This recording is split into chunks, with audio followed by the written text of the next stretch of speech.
much a moral philosopher for me, because she was the one who started the Fed, really started the Fed Listens, where she was going to talk to, real people in the economy and find out what was going on and really, use that as an input into policy. That's really a perfect situation for her with her banking experience, with her respect. And when I first heard that from the first time I read it was in the American Prospect, which came out a day later than the New York Times, which I scoffed at. And they had Yellen. And when I read, it was a short piece. I said, what? Yellen would be a very good pick because she combines deep knowledge as a labor economist, her concerns about wealth, uh, uh, um, um, Inequality. inequality in the U.S. She has really great concerns about that. So I think that's a really good combination. Now, will she be successful? I don't know. But if I was Powell, why would I stay? Everybody I talk to thinks he's done a great job. I'm not in that camp. I think he's Yeah. been all over the map, and it appears to me he had a lot of spine when it came to standing up to Trump. And now that he's seeing Trump off, and he came from the private equity world, he's only got X amount of paydays left. And if he left the Fed and went right back to private equity realm, he'd have a tremendous, tremendous pay period. Why not take it? And you go out on top. This is like Michael Jordan, leaving after 6 championships. And also Yeah. opens up another Democratic slot on the Fed for Biden. Right, Judd. And so he goes with grace. And you know what? If I was him, that's exactly what I would do. And I'd say, President Biden, I'm going to step aside because I respect that you should choose your Fed chair. And if you want to choose me, I'm willing to stay. But I would say choose who you would want. And he's going to, now I went and I've been busy doing research all morning. That's why I've been, and for the last 2 days actually. And it's been Raynard, who really was running around the yield curve control. He gave several speeches. I have one sitting in front of me from November 26th. He gave one in February and actually went even deeper into May, June, and July. And then the yield curve argument got quieted. It's almost like Powell shut it off because I think they were that's when gold made its highs, when the dollar went up to when the euro went up to 120. So I think they were a little concerned that maybe it was too much. So the yield curve, calling it yield curve control, what they went is back to relying on forward guidance. But if Yellen is going to perform as the stock market, I believe, thinks with a massive, we talked about this for the last 2 weeks, with a massive infrastructure, and this is before Yellen, but it's going to be a massive infrastructure program. And I'm going to say it again, the Republicans cannot afford to be the party of no. So if you accept that discussion and you think that there's validity to it, they're going to need yield curve control. If Powell's not a fan of yield curve control, and he doesn't appear to be at this point in time for him to step away, because this is 1946 to 1951, and they could say that it's almost on a war footing in an effort to get the economy back to where it should have been. And Andrew, as well as anybody, that they'll do their measures about how much they lost over the last 9 months, 10 months, but it'll probably run 18 months. So you're going to be on a war footing. A war footing brings us back to 46 to 51, in which the Treasury put enormous pressure on the Fed, and the Fed was complicit in an effort, even with 6, 7, 8% inflation, that they held long-term rates in what was Operation Twist at ridiculously low levels because they couldn't afford for yields to go up because they were more concerned about the huge amount of debt that had to be paid off. If you think that that is a cogent, coherent, and and the argument has validity, then you know what? Brainerd's the perfect choice. Well, I think that's so your distinction of Brainerd and Powell is that he's going to be far more accommodative, particularly on which they're going to need the yield curve, because that's at some point on this rally, Right. the bond's going to Right. have to test the exuberance of the market. Yeah. Unless they're able to step in and deal with that, then we're dealing with a house of cards again. So as we discussed last week, ultimately, I don't have a lot more to add other than what we said earlier today and last week, that never before have you had such, as you said, that they're going to replace the aggregate demand, but not going to just do it in the US, they're doing it globally in every jurisdiction. I mean, I can't, with the sort of the numbers even down in little Australia are just off the charts, both at state level and federal level. So the marriage of fiscal and monetary in that environment, plus, you're already seeing it with, this, we can talk about Bitcoin, albeit small, in that sort of channel, that the next 6 months, we don't really need to think beyond that for the moment. If you do, I think your head will hurt in terms of the different scenarios that could play out. But I think at the moment that you've just got to ensure that you're appropriately invested and in the right pockets. Emerging markets, which Peter was discussing before, obviously Russia's a huge opportunity with the oil price going on a tear after it got beaten up.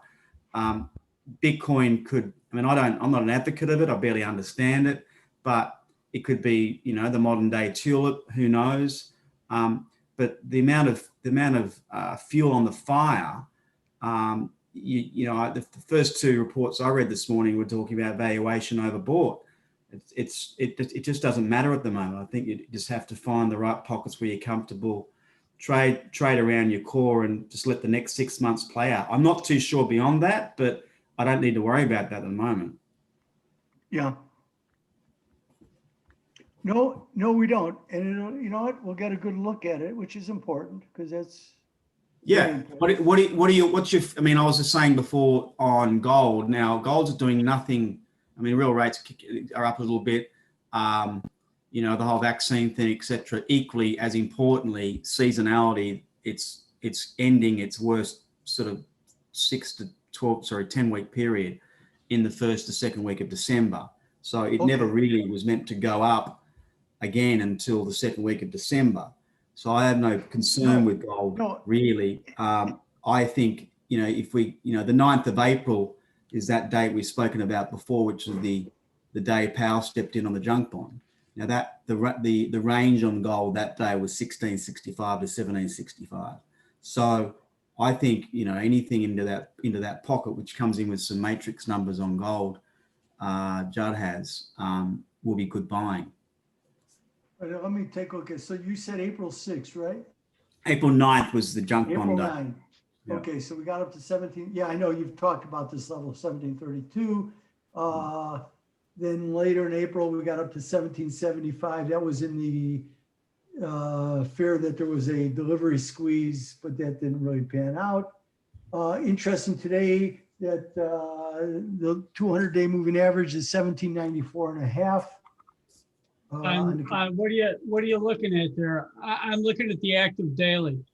Okay, I just have the continuation up. So it's 17.5. So I always like when these markets, do relieve some of the upward pressure. Yeah. But let me walk you through my deeper thoughts with this. Yeah, please. Yeah, go ahead. No, you go ahead, please go. Yeah. So I go back to February of 2013. And I did that, what I considered a very timely podcast with Watchdog USA, which whatever, I haven't done, I did a few of them in 2013. I'm not sure why, but I had this discussion that, and I got beat up by the gold crazies. Gold was up in the 1600s. And I said on his show, and there's a lot of the conspiratorial dark black helicopter crowd, I think, on that show. And I think that Greg does really good work overall. So I'm not diminishing them when I say that. Greg Hunter, so I'm not diminishing them, but I said that when you look at the gold looked like a tired bull. Yep. I said I would begin rolling out of my gold and buying S&Ps. It just looks like it's time to shift assets, and the S&Ps had well underperformed. And if you think that the central banks have gotten control of this, then it's time to do it, because we haven't seen the inflation that people feared, and there's just too much movement up in it, and markets get tired, and this is a tired bull. I was met with disdain. I still wish I had that friggin' position on. But this is what it's reminding me of right now, except that the technical picture is not the same. Yeah. Yeah. Because we closed Okay. above 2012's 11 high at 18. Yeah, well, yeah, and we diddled around in there, and now the gold has actually held up throughout this. Throughout, I'm using the S&P as my Yeah. source.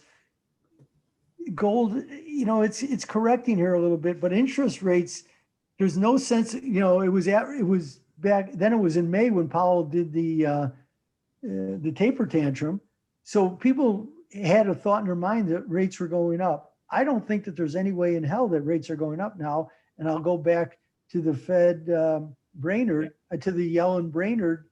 That would be a double shotgun, to paraphrase Druckenmiller, of what I called in this room last week, the vanguard of stimulus. And it will be a two-pronged attack. You can't do this. They've learned that. You need fiscal policy working together with monetary policy. It doesn't mean that monetary policy has to become more aggressive. It doesn't. What it means is that they'll just extend out duration, and instead of buying, out to 3 years, they'll just extend duration to 10, 20, and 30 years, and the Treasury will do most of their funding out that long, and the Fed will just support it. So you won't, right now, the banks aren't responding. This is not a yield curve play in the way the banks are going up. To me, the banks are rallying for one reason, and that's because it's not Warren sitting in the Secretary of Treasury seat. Yeah. I think the banks were phenomenally scared about that. I mean, just while you're on that S&P gold, I watched the Dow gold. If you can bring up the YM/GC chart, Judd, Dow to gold. If you're there, just a ratio of the Dow to gold. Yeah. Now it's currently at. Sorry, you want the Dow first or the gold first? Yeah, Dow. So is it Dow first? So YM, it should be trading at, you should have it around 16.61. Now, back in February of March of 2020, it collapsed from 18.87. We're currently at the 400 day. Okay. So still at this point, we're well and truly gold's outperformed the stock market, certainly against the Dow. I'm not sure. Do you have enough data to generate a monthly average on that? There's a quarterly. How far do you want me to go back? What's your monthly? Where's the monthly 21 and 51 moving average coming at?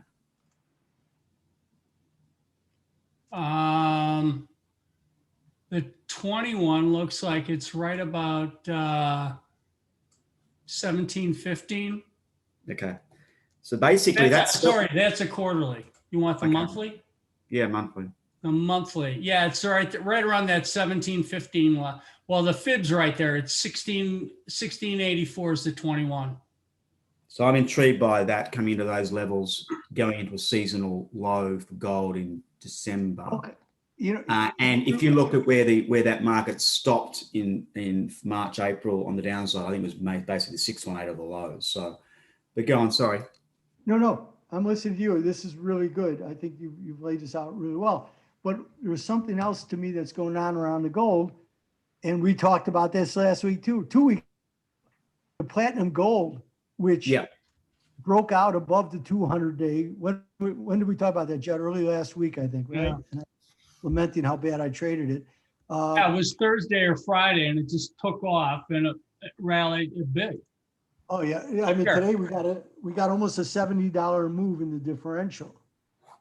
Now, that to me is a good thing, and it's bullish the entire complex, because when the platinum, which has been the most unloved metal in the world, but as I say, platinum, you know, Andrew and you and I have discussed this, I view it as a more of an Asian story anyway, and Asia seems to be the real growth, the most dynamic, I won't say real, the most dynamic part of the growth story. So the platinum, you know, moving like that didn't surprise me. Plus you combine it with that we're going to see a Green New Deal. It's going to be all be part of the infrastructure program. Copper has been warning everybody, because you're not going ahead with any type of massive infrastructure play without copper. And copper's been the leader. Okay. Now, is platinum going to catch up? I don't know, because platinum by itself, it looks okay, but it's not the star in any way, shape, or form. But it gives a reason for gold to start setting back. And it's the same. I expect that the silver gold ratio should move in silver's favor quite a bit too. If this in fact is a theme that truly grabs hold. And I don't think the market is really set up for it.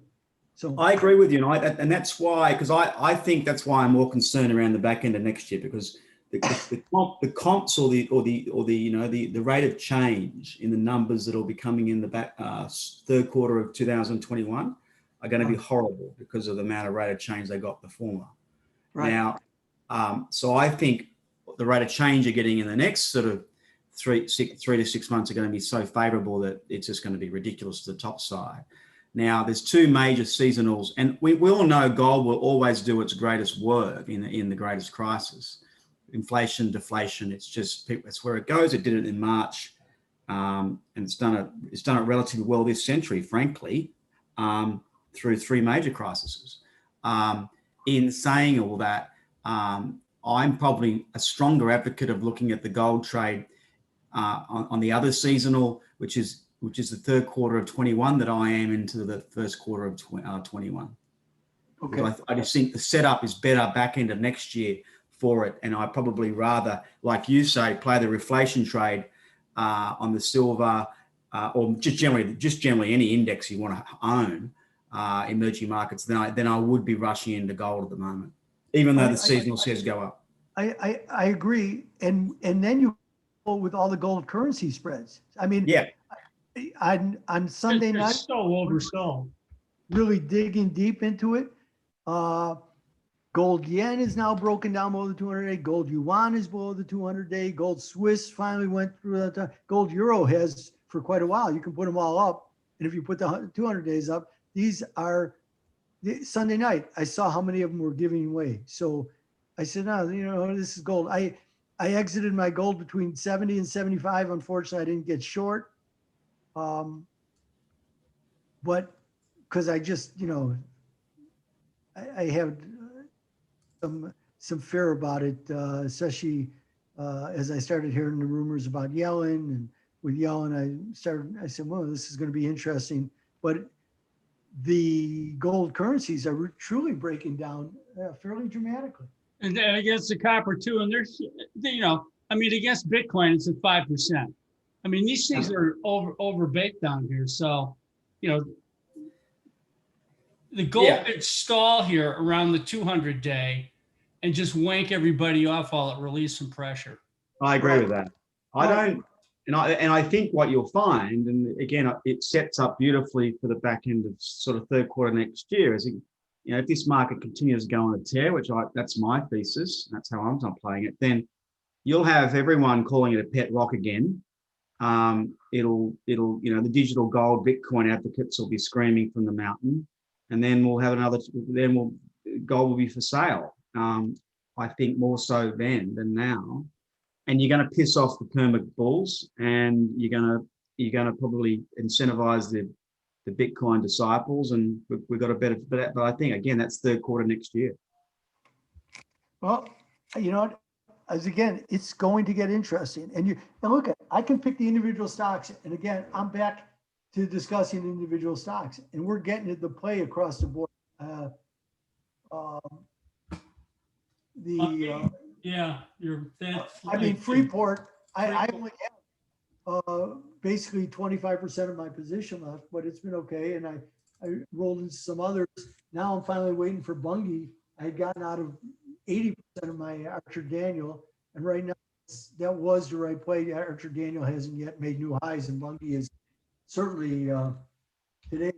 You know, we talked about that last week. I wanted to see what was going to happen at that 200-week moving average. It kept backing off of it. Now we're above it. We'll get some fresh momentum. When I look at these ag stocks, it looks to me like they're in play from some M&A activity, because they're just relentless. Yeah, even when the grains back off, they just rally. Yeah. So what sectors do you like? You like ag and mining, dude. Well, I'm still in the ag mining mindset, and even more so, you know, when Yellen, you know, when they started, you know, talking about Yellen, that's when I had bought more Bungie, because I'd already gotten out of some Archers and FCX. What I didn't buy, because I was planning on doubling, tripling my position on Glencore, and I just didn't move. So now I'm under invested as far as what my views are. And I figured I could wait a little on Glencore because there's no dividend.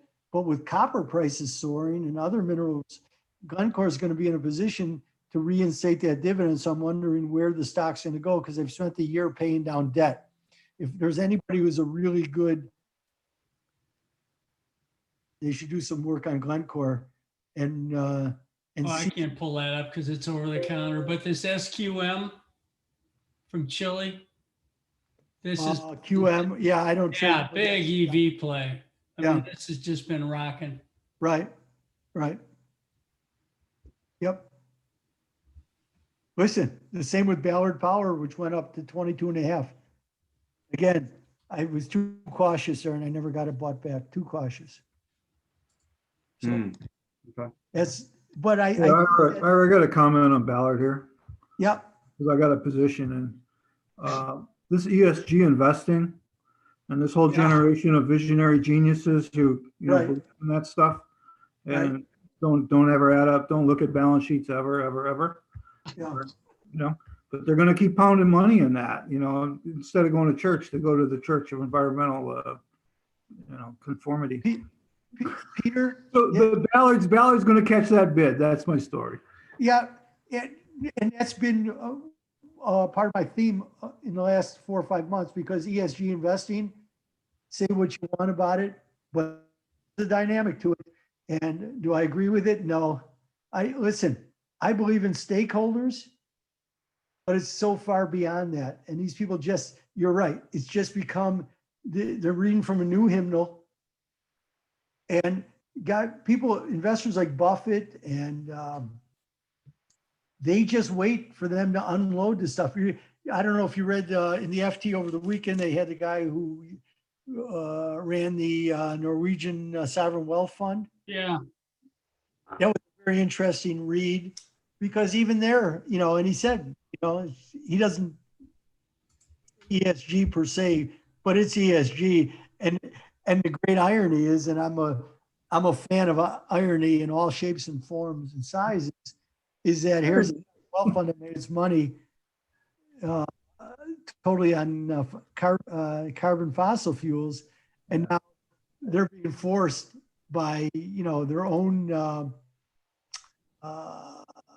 pensioners to start moving away from some of those long established. Yeah. So I just think Ballard's going to be a feature, and it's going to, I don't know, Judd was pulling up some old charts from 20 years ago, and that thing was up huge, man, last time in the bubble. And I was like, can they do that again? Well, I don't know, and I've traded this for 20 years. So I've Okay, traded you it up know. to 140 and I've traded it down to $1 or $2, whatever. And Judd knows because I put out a piece on, I think January 3rd, 2019, when I had read that FT over that New Year's weekend, that the Chinese had bought 25% of Ballard. I said, Oh, well, we can look at a chart. So Yeah, it's quadrupled. look at it. quadruple when I look at it on my sheet, let's see. Hold on 1 second. I'm gonna put up a weekly. So you can see how it was so range bound. Yeah. And you could see a week of December 31st, it had a range of 298 to 237. It pulls back in there, but it sits. And that was the FT piece on helium, I'm sorry, on hydrogen fuel cells. Yeah, this is just Very, nuts. and I've done it. I bought it, sold it. The FT, I can now subscribe to the FT forever for free, but they Well, piss me off so much. I'm kind of a motorhead guy with some engineering interest and a little bit of Well, background. good. That's good. I liked it. I have respect for anybody who's in that. Anybody who's an engineer knows how to fix things. I'm not an engineer, but I'm conversant in the stuff and I think that, hydrogen fuel cells are legitimate. I don't think they have, weird unknowns like battery cars do. Like, how do how long do batteries last, and how much pollution do they actually create? The batteries themselves, manufacturing of them, the decommissioning of them, or building an electric grid that's not up to snuff, and there's so many questions that in themselves are environmental.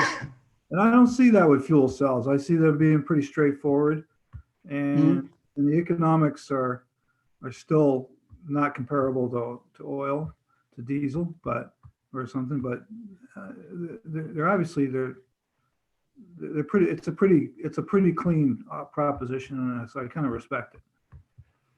There was a guy. I have to go. This is what got me really involved. And a friend of mine who's a world-class engineer, who actually founded Micron Tech with his twin brother, the Parkinsons, and Ward and I. So he really, I met Ward in 97 or 98, 90 whatever. We have, and he woke me up. There was a firm, Energy Conversion, out of Michigan. Let's see. I think they were bought out, but that was a stock that I loved to trade. And that's when I really started getting interested in it, because I don't know, shit about it until I start to read, but I'm willing to put in the work to read. And I wish I understood how these things actually worked far better. But that really caught my eyes. Let's see if I can find his name. He was the guy that Wall Street loved to hate, because he kept promising, and he always under-delivered. Let's see. Let me see if I can find. I thought they were out of Michigan. I'm pretty sure they were. But he always under-delivered.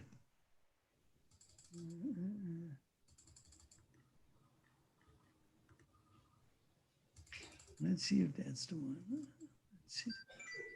But I agree. I agree. I really wish I knew how this stuff worked.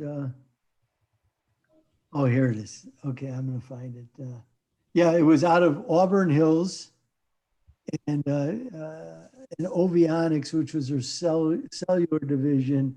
What the fuck was that guy's name? I have to find it because it's going to bother me. Sorry. Oh, yeah.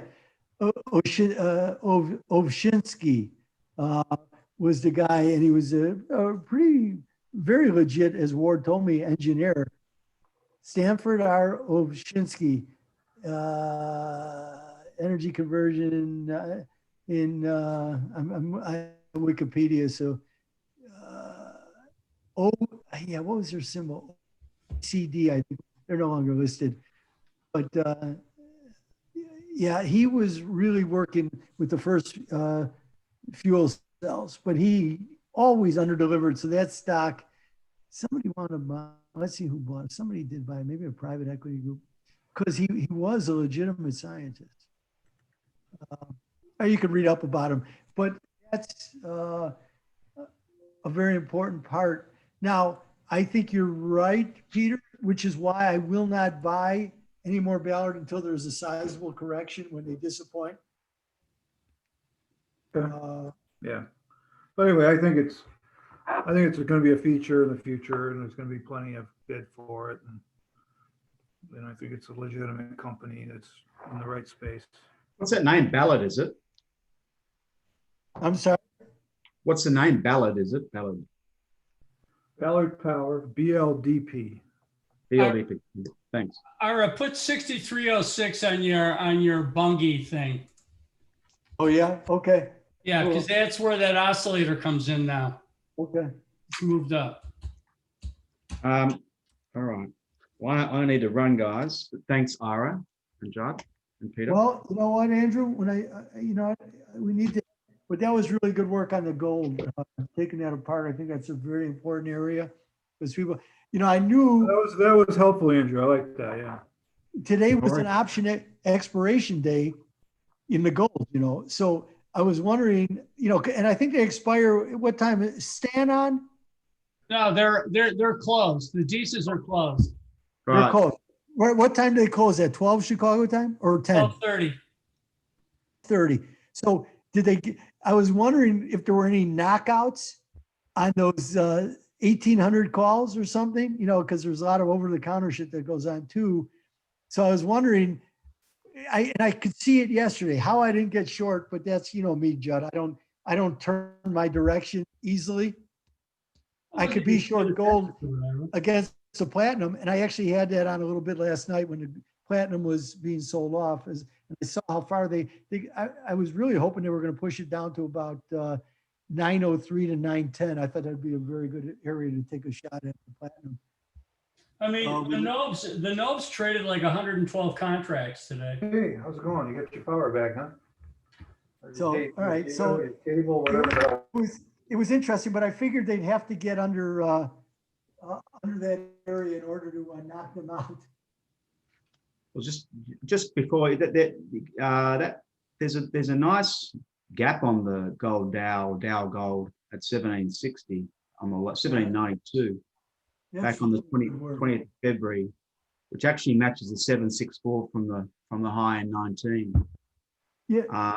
If you, my data doesn't go back far enough, Joe. If you don't mind sending me the 21 and 51 month moving averages. Yeah, in the gold itself, or No, in the Dow gold. Okay, you want it in the cash or the futures? I just did YM/GC.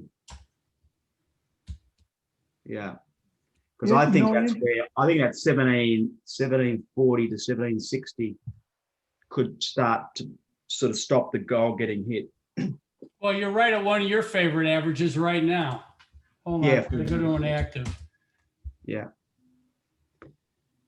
Yeah. Indeed. All right. Well, thanks, guys. Wait, Andrew, 1 second though. Yeah. It's interesting to me that the yen has been a little bit laggard the last few days. Yeah.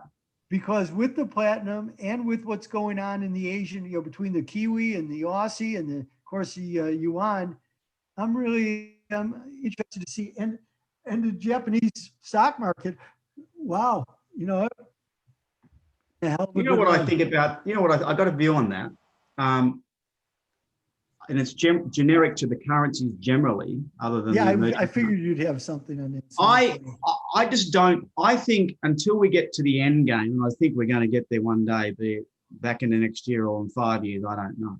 I don't think currency is going to do shit all. And I think they will be the ultimate lever that will basically show us that the world's about to go into a cardiac arrest. But until that happens, I think the currencies are going to be pretty much benign and just frustrating. I just don't think it's worth spending much time on them. Yeah, except though that then I do raise that issue of them. the breakouts we're seeing on some of those gold currency charts. Yeah, no, well, there's no question that will probably give you some lead on the cross, but predominantly driven by the gold leg than anything else. Yeah, no, that's I do think currencies in the end will end up, whenever that end game is, 1980 style volatility, which no one's ever seen before. And as you know, was ridiculous.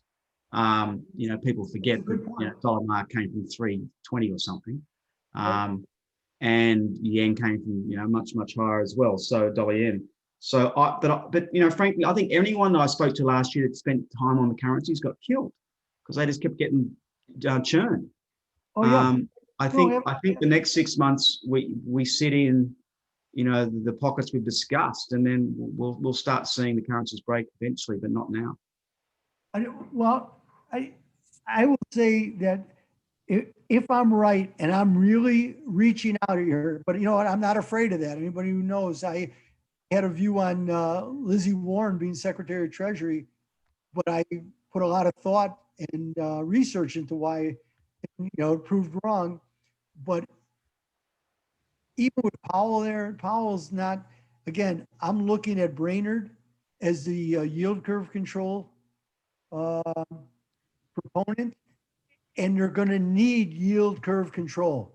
Can it wait? Yeah, probably can wait until Powell's term is up in January 2022, but they need it, and it's a political reason why they're going to need it. And I think I'm going to read Tim Dewey right now because he's got a view on Yellen. But, I think that's why Yellen was a good choice, because she knows how to navigate these waters. But if she has Brainerd to work with, even more so. Yeah, it's a good point. Yeah. Yeah, and they'll pick up more Democrats on the Fed board, which they need. Yeah, and you know what? And we were right. I said there was no way Judy Shelton was going to get approved. Yeah. I mean, it could still happen, but that would be, again, I'll say what I said back a few weeks ago. It's not worth the headache for anybody. It's not worth the headache for anybody. Yeah. So a lot of things out there. We said it's going to get very volatile, and I just think we're just beginning to see. We haven't even seen anything yet. This is just the market catching up to what it believes is the new reality. But yeah, I agree. We'll see. We'll see. The market was really wrong for as much as the mining and agricultural and raw material supplier. As much as they were rallying, the market, they were still greatly unloved relative to so many other equities. Yeah, I mean, everything's gone up. Even marijuana stocks have gone up. Yeah. Canopy growth's been up pretty good. Oh, here's the thing that just came across. Let's see. Mnuchin to put $455 billion in funds out of Yellen's easy reach. It's a Bloomberg article, but it's not that. It's really $4 trillion, because that money could be ramped up 10 times, by the way, as I understand it. They didn't do it. And you know what? But I got two things to say. Fuck Mnuchin. Hey, I have been consistent in the blog, rightfully so, because you know what? Again, small minds, and again, another disappointment from Goldman Sachs. But I hope they get something on him. And if I'm stepping on anybody's toes, sorry. No, I'm not. Well, he needs to get another Gulfstream ride before he's got a month and a half left to go. You know what? He is just, you know what? He's bothered me. I think he is way out of his league as far as the international global macro scene, where the Fed Treasury where the Secretary of Treasury really has to play. He has underwhelmed me over and over again, and that's not with hindsight. I said it just time after time after time, and it's amazing that he's still there. What a pimp. the fact that he would last 4 years in this administration, he makes Gary Cohn look like a saint. He's gonna have to get his back straight from bending over so much in Caltech. Oh God, it's irritates. Really Okay. jumping up and down at one time at the State of the Union address, jumping on who was it, McMaster, like he was a 10-year-old.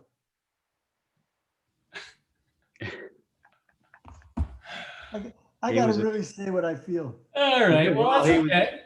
He was But- just a bitch to Trump, basically.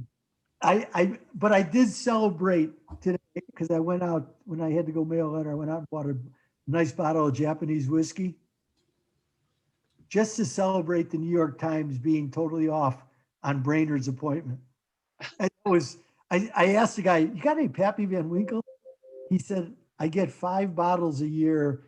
You can be number 102 on the wait list." I said, "No, I'll pass." I said, "Okay, let's go to the Japanese whiskeys." He says, "Oh, you're in a mood to spend a little money." I said, "I've got reason to celebrate." I'm celebrating that because the New York Times irritates the shit out of me. But I'm in an irritable mood, and I shouldn't because I'm really trading well. But I don't know. Well, this whole election's made everybody tired. I'm tired. I'm tired. Really. I keep waiting for them for Trump to refuse to leave the White House, and they put his golden bidet out on Pennsylvania Avenue in front of the Trump Hotel and tell him to pick it up. Yeah. Yep. So, all right, All Andrew. right, guys. Thanks. Really good work on that gold. That's a Pleasure. Great stuff. Thanks, guys. Speak Thanks, tomorrow. Andrew. And All I'm right, thank you. cutting out too because I'm going to go. I'm supposed to talk to some guy from New York. Let's see if I can find him. Okay, Okay. good stuff. Okay. Bye.